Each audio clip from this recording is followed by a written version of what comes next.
Part 3. Religious Ecumenism and Thomma Marggam. Hindu, quote-unquote, musicians in Syriac churches. The photos we see on the screen were taken during the annual celebration of the feast of the Assumption of the Blessed Virgin Mary at St. Mary's Foreign Church at Pallippuram, my native parish in Kerala, on August 15, 2000. As seen in Figure 1, the Chenda ensemble leads the procession, placing itself right in front of the processional cross. Hindu percussional Chenda Melam Panjavadim leading the procession of the church. So we were happy. We accommodated Hindu musicians placing themselves in front of the processional cross and leading the procession. Now let us read a passage from the decrees of the Synod of Diaper. Whereas upon several festivals of the church, there are musicians called to the celebration thereof, according to the custom of the country, who are all heathens, small care being taken in what part of the church they are placed, or to hinder them from playing during the time of the holy sacrifice, at which no excommunicate person or infidel ought to be present. Therefore, the Synod doth command that great care be taken not to suffer them to remain in the church, so that they may not behold the holy sacrament. The vicar shall also be careful to drive all heathens who may come upon such occasion from the doors and windows of the church. The key phrase here is according to the custom of the country. In other words, the document is not referring to a recent, that means prior to the Synod, developments among the St. Thomas Christians, but a long-standing tradition. The decree poses several points for discussion. For example, it is not clear the several festivals for which the Hindu musicians were invited to perform. The nature of the musical instruments that the heathens played in the church is unclear. They were probably playing instrumental ensembles such as Panchavadim and Chendamelam that we saw in the previous photos, associated with festival occasions in Kerala. It is difficult to determine whether the musicians provided instrumental accompaniment to the Syriac chants or whether they played their music at certain points in the celebration of the Mass. Probably, I'm just guessing. They played before the beginning of the Mass, following the indigenous practice of Kelikot in Kathakali. Before Kathakali starts, the ensemble plays in preparation to draw the attention, to announce Kelikot, playing to hear, to announce the commencement of a solemn and auspicious event. It is also possible that they played an instrumental prelude or a coda to the resurrection hymn, or which is sung 3 times consecutively with great solemnity during the first part of the Mass. The decree alludes to the presence of the musicians inside the church after the dismissal rite.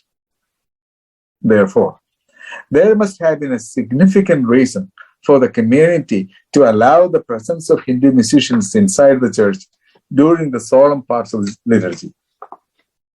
It may be presumed that the musicians were asked to play at the end of the Mass to announce the conclusion of the ceremonies.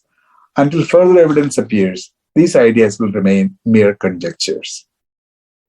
Conclusion of Part 3. Musical practices of a society often reflect the social structure of the time. The Christians' invitation to Hindu musicians to perform inside the church, especially during Mass, and the willingness of the Hindus to accept the invitation tell volumes about the harmonious social interaction between Christians and their Hindu neighbors in Kerala. Such permeability of socio-religious boundaries deeply offended the missionaries who came from the West. Therefore, the Synod pressured the St. Thomas Christians to redraw the Christian cultural and ritual boundaries within the predominantly Hindu society. To cite a few other examples, the Synod forbade Christians from giving Hindu names to their children, Session 4, Decree 16, from participating in the local Hindu festival of Onam, Session 9, Decree 4, and from piercing their ears to wear ornaments like the Hindus. Session 9, Decree 17.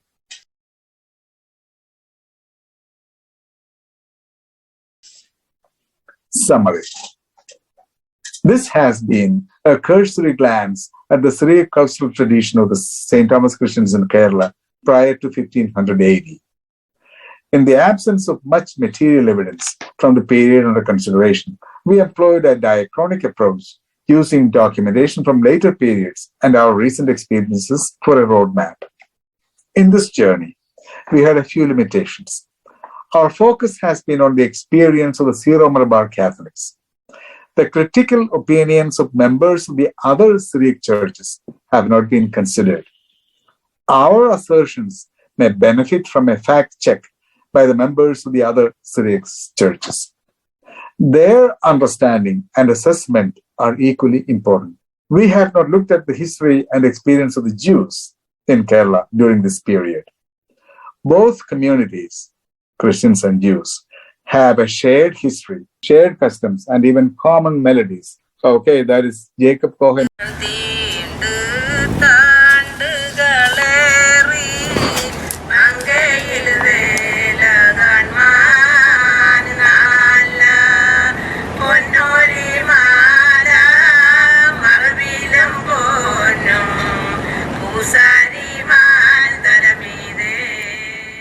Very important piece of information that in that track, in that video.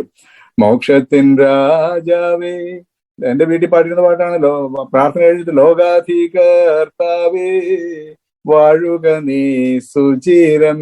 That melody is part of the Cochin Jewish music repertory. So look at so much relationship. Both communities enjoyed high social status and upper caste privileges in Kerala. A multidisciplinary approach to Kerala history by linguists, sociologists, archaeologists, art historians, cultural historians may be helpful in corroborating our conclusions. Recent research by such independent scholars as Zacharias Thundi on Shankaracharya, Sabarimala, Marthoma Marggam vis-a-vis Patros in the Marggam, and Nasrani Brahmin mystery is a useful tool to understand better the period under our consideration. The diachronic study shows that there has been organic growth of the Syriac tradition, particularly in Kerala, from the early Christian era to the present. There are not many Christian communities in the world that can claim such a continuity of history. For that reason, the study of early Indian Christianity merits more scholarly attention than it has received in the past. A multidisciplinary approach to the study may highlight an organic growth of the original kerygma in the Aramaic language in the multi-religious milieu of South India. The Christian faith came to a land that took pride in housing diverse religious philosophies ranging from pantheistic to atheistic. Among those philosophies, the early Christians found comfort in the cultural garb of the Buddhist philosophy and engaged in congenial dialogue by accepting Marggam as their frame of reference. We have a visual. Okay, look at that. Very interesting. From Father Ignatius Paippalli's book. We see the Jesus and Mary in Buddhist. This is, Father Paippalli has dated it as 15th century. So even in 15th century, they created Buddhist art. They created Jesus and Mary in Buddhist.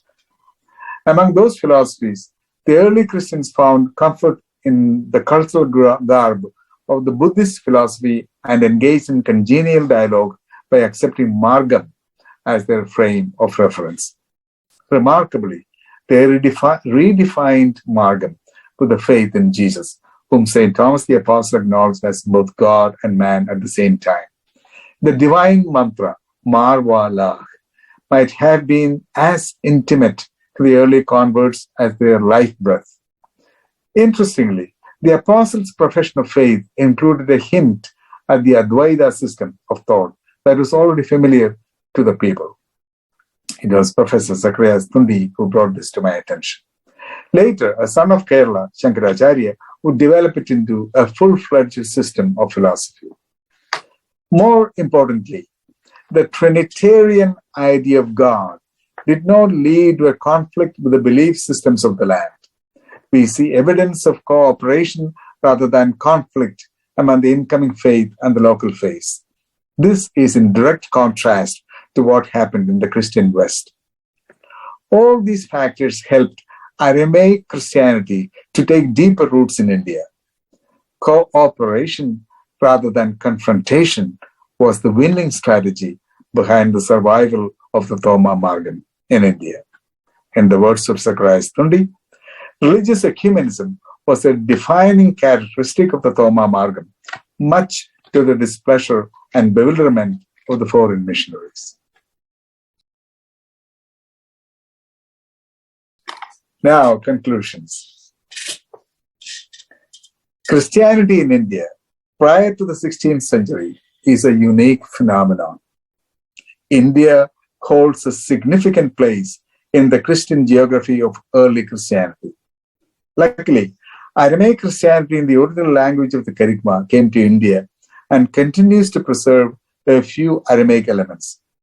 All the more important is that the Christian faith moved from West Asia to South Asia before Christianity was defined through the writings of the New Testament books in the Greek language.